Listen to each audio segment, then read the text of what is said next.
देखिए, हम अभी कितनी सीटों पर चुनाव लड़ रहे हैं, इसकी घोषणा 2 से 3 दिनों के अंदर हो जाएगी। इंडिया गठबंधन में शामिल होने की भी कयास लगाई जा रही थी कि आपकी पार्टी को न्योता दिया जाएगा, क्या लग रहा है? लोगों का कहना है कि वो बीजेपी के फायदेमंद साबित होते हैं। एमआईएम बार बार हिना साहब के सपोर्ट में खड़ी होती है, लेकिन हिना साहब तो कुछ अपना ओपिनियन दे नहीं रही है कि वो कहाँ है। बोलते हैं कि ये पहले जो है मैगमाई समीकरण था, अब जो है बाप समीकरण हो गया। भीड़ जुटा लेना और भारे की भीड़ जुटा लेना। आप जिस जन विश्वास रैली की बात कर रहे हैं उसमें आपको लाल रंग का झंडा ज्यादा दिखा होगा। नमस्कार, मैं हूं अफसर कमाल और आप देख रहे हैं न्यूज टाइम्स। पूरे देश में लोकसभा चुनाव की हुंकार भरी जा चुकी है, यानी विभिन्न पार्टियों के द्वारा इसका शंखनाद किया जा चुका है और बहुत जल्द लोकसभा चुनाव के तारीखों का भी ऐलान होना है। ऐसे में हम आज बात कर रहे हैं लोकसभा चुनाव को लेकर ऑल इंडिया मजलिस इत्तेहादुल मुस्लिमीन के बिहार इकाई के प्रदेश सचिव डॉक्टर शमीमुल हक से इस वक्त मेरे साथ मौजूद है। इनसे हम बात करेंगे और इनकी पार्टी की क्या स्ट्रेटेजी है अगले चुनाव में, लोकसभा में कितनी पार्टियों पे चुनाव, कितने सीटों में इनकी पार्टी चुनाव लड़ेगी, इन सब तमाम मुद्दे पे हम बात करेंगे। न्यूज टाइम में बहुत बहुत स्वागत है आपका। बहुत बहुत शुक्रिया।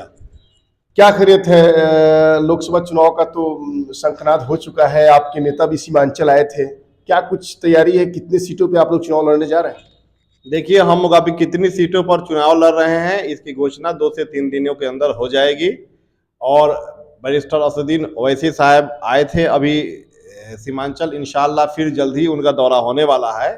और सीमांचल के लोगों की जो मोहब्बत है तो वो साफ संकेत है कि इस बार बिहार से भी दिल्ली के लिए ट्रेन जाएगी और वो सीमांचल के रास्ते होकर। मतलब कहना ये चाह रहे हैं कि बिहार से भी लोकसभा का कोई ना कोई चुन कर जाएगा लोकसभा। बिल्कुल इंशाल्लाह। मेरा इशारा नहीं, मेरा मतलब ही साफ है कि इस बार हम लोग अख्तरुल ईमान साहब को दिल्ली के रास्ते में भेजने का और दिल्ली के संसद में बैठाने का काम करने की पूरी तैयारी में है और लोगों का साथ हम लोगों के साथ है।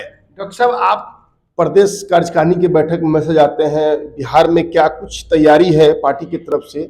मैं ये जानना चाहूंगा, क्या लगता है आपकी पार्टी सिर्फ किशनगंज ही चुनाव लड़ेगी या फिर और भी कोई सीट चिन्हित किया आपने? नहीं, हम लोग अपनी आपसी तैयारी में हैं और जहां हमारा संगठन मजबूत है इंशाल्लाह हम लोग 4-5 सीटों पर प्रत्याशी उतारने का काम हम लोगों की पार्टी की ओर से हो रहा है और 2 से 3 दिनों के अंदर इसकी घोषणा हो जाएगी। क्या मतलब इंडिया गठबंधन में शामिल होने की भी कयास लगाई जा रही थी कि आपकी पार्टी को न्योता दिया जाएगा, क्या लग रहा है? नहीं, उन लोगों को हम लोगों से मतलब हम लोगों के कहने का मतलब कि जो दलित और माइनॉरिटी के हक और इंसाफ की बात रखते हो उन लोगों से उनको एलर्जी है। मैं तो यहाँ तक भी बोलता हूँ कि राजद की सरकार जो बिहार के यादव का अपना वोट लेती है, लेकिन जब राज्यसभा भेजना होता है तो उनको हरियाणा के यादव जो है अपने याद आते हैं। तो इन लोगों की दोहरी पॉलिसी रहती है कि मुख में राम बगल में छुरी। तो इससे हम लोग बहुत मतलब दूर हैं और कहीं दूर दूर तक भी ऐसा साफ संकेत नहीं है कि हम लोगों को वो अपने गठबंधन में शामिल करें। लेकिन हम लोकसभा के उन सीटों पर जहां से हमारे मजबूत उम्मीदवार हैं उस पर पूरे जोर शोर से हम लोगों की तैयारी है, चाहे महाराष्ट्र हो, यूपी हो, बिहार हो और हैदराबाद हो। हर तरफ सेकुलर पार्टी के जो बड़े नेता है ये आह्वान कर रहे हैं कि इस बार मोदी को उखाड़ फेंकना है, इसलिए किसी ऐसे पार्टी को वोट न करें जिससे वोट की बंदरबाट हो, यानी इशारा साफ आपकी पार्टी पे है। लोगों का कहना है कि वो बीजेपी के फायदेमंद साबित होते हैं, इस पर क्या? ये किन लोगों को आप जो है सेकुलर पार्टी जो है अपना बोल रहे हैं? उन लोगों को सेकुलर पार्टी बोल रहे हैं जो कल तक हमें बीजेपी का एजेंट बता रहे थे और आज खुद बीजेपी के गोद में जाकर के बैठ गए, या उन नेताओं को सेकुलर बोल रहे हैं कि जो वोट तो राजद के नाम पर बटोरे और जाकर के भाजपा में जो है अपने शामिल हो गए? तो ये लोग नाम निहाद सेकुलर पार्टी है। अगर सेकुलर कोई है तो हिंदुस्तान का मैं कि मुसलमान सबसे बड़ा सेकुलर है।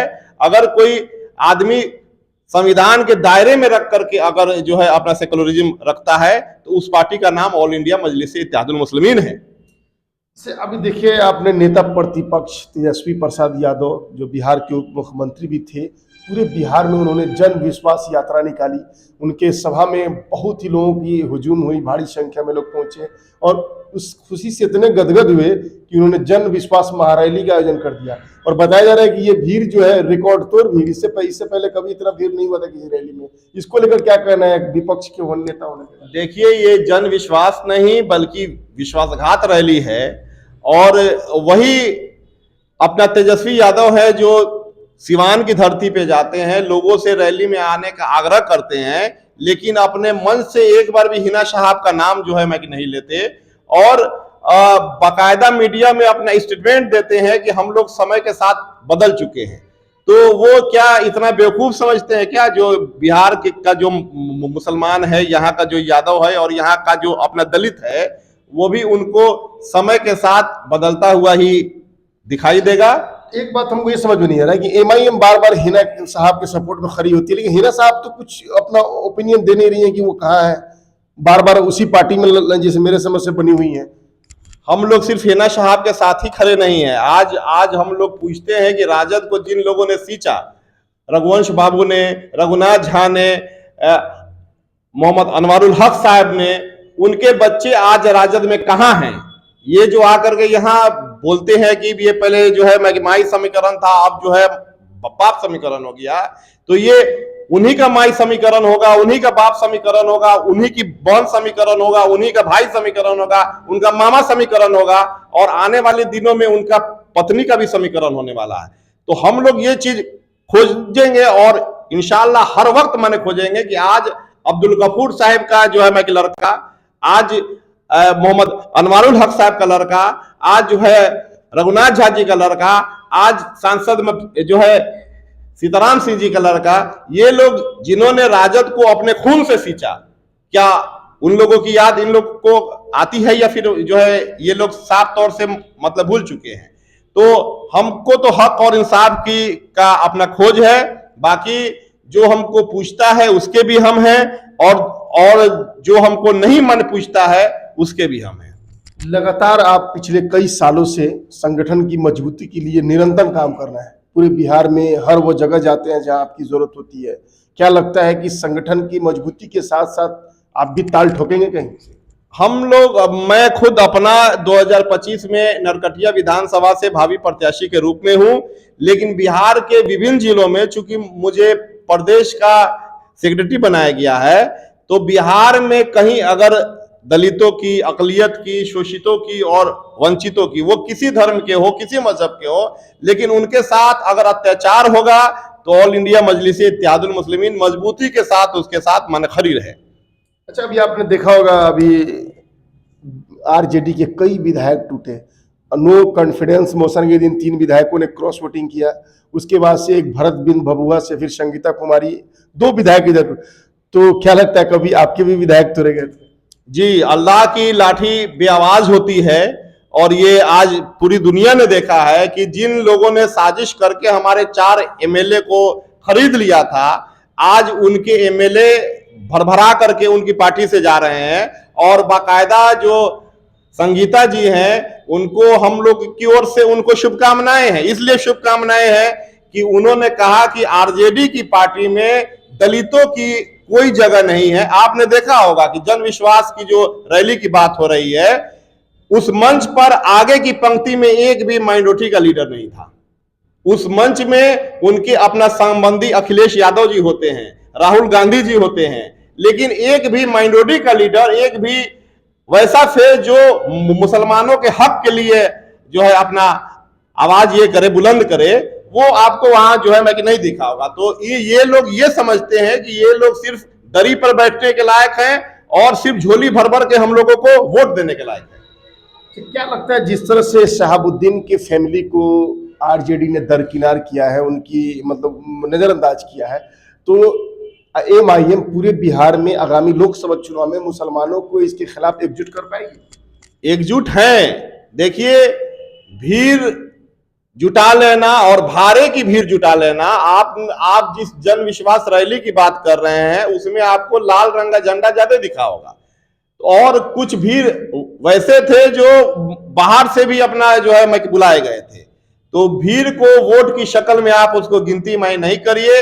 और लालू जी का और उनके दोनों मन पुत्र का इस बहुत जल्दी मोह भंग होने वाला है, क्योंकि बिहार का मुसलमान, बिहार का दलित अपने सीने में ये अहद कर चुका है कि जिन लोगों ने हमको आज तक दरी पर बैठने वाला समझा, जिन लोगों ने हमको राज्यसभा से बाहर का रास्ता दिखाया, हमको एमएलसी से बाहर का रास्ता दिखाया, उन लोगों के साथ बिहार का मैं जो है मैं मुसलमान और बिहार का पूरा मैं नौजवान कहीं जाने वाला नहीं है। वोट देने के लिए और बसों में भर करके जाने के लिए उनको यहाँ का यादव चाहिए, यहाँ का जो है मैं माइनॉरिटी चाहिए। लेकिन जब राज्यसभा भेजने का वक्त आएगा तो फिर उनको हरियाणा का यादव याद आएगा, उनको मनोज झा जी याद आएंगे। और यहाँ माइनॉरिटी और दलित को जो उन्होंने दरकिनार किया है, आप 24 और 25 में उसका रिजल्ट भी देखेंगे इंशाल्लाह। अच्छा, आपके नेता को सिर्फ सीमांचल की ही विकास की क्यों याद रहती है? क्या पूरे मामले में अगर दलित और मुस्लिम की बात की जाए तो सिर्फ सीमांचल की ही दलित मुस्लिम की फिक्र क्यों, पूरे बिहार में क्यों नहीं फिक्र किया दी है? नहीं, उनको पूरे बिहार में फिक्र है। अब मैं जब वहां गया था दारुसलाम में हैदराबाद में, तो बैरिस्टर असुद्दीन ओवैसी साहब ने मोतिहारी के रेलवे स्टेशन पर जो बतख मियां द्वार था, उसके लिए उन्होंने रेलवे मंत्रालय को बाकायदा अपने मैं लेटर हेड से उन्होंने मैंने खत लिखा। और बहुत सारी मैंने जो है अपना बातें हुई। चंपारण में जो अकलियत की जो अपना दलित की स्थिति है, उस पर उनसे बहुत जो है अपना सारी बातें हुई। हाँ, ये बात है कि पूरे हिंदुस्तान में मुसलमानों की स्थिति सीमांचल में सबसे खराब है। इससे हम लोग को इनकार नहीं है, क्योंकि हम लोग वहां जाते रहते हैं, देखते रहते हैं। अभी आप पटना के लिए निकल रहे हैं, वहां पे कुछ खास प्रेस कॉन्फ्रेंस आपकी पार्टी का क्या कुछ तैयारी है? क्या मैं जान सकता हूँ कि प्रेस कॉन्फ्रेंस क्यों और क्यों आई? देखिए, कल पटना में 2 प्रोग्राम होना है। एक ये जो है अमिताभ कुंडू साहब का जो अपना बुक है, उसका कल अपना रिलीजिंग है कि स्टडी ऑफ माई मुस्लिम इन बिहार, तो उसका जो है मैं प्रकाशन होना है। और दूसरा हमारे बिहार और झारखंड के प्रभारी और अभी नामपल्ली से जो है एमएलए हुए जो है माजिद हुसैन साहब, वो भी आ रहे हैं। और हम लोगों की अपना बैठक है, और बैठक में ये जाकर के फाइनल हो जाएगा कि हम लोग बिहार के कितने सीटों पर लोकसभा में आ रहे हैं, और हमारी आपसी अपना रणनीति की ये बातें। न्यूज़ टाइम से बात करने के लिए बहुत बहुत शुक्रिया।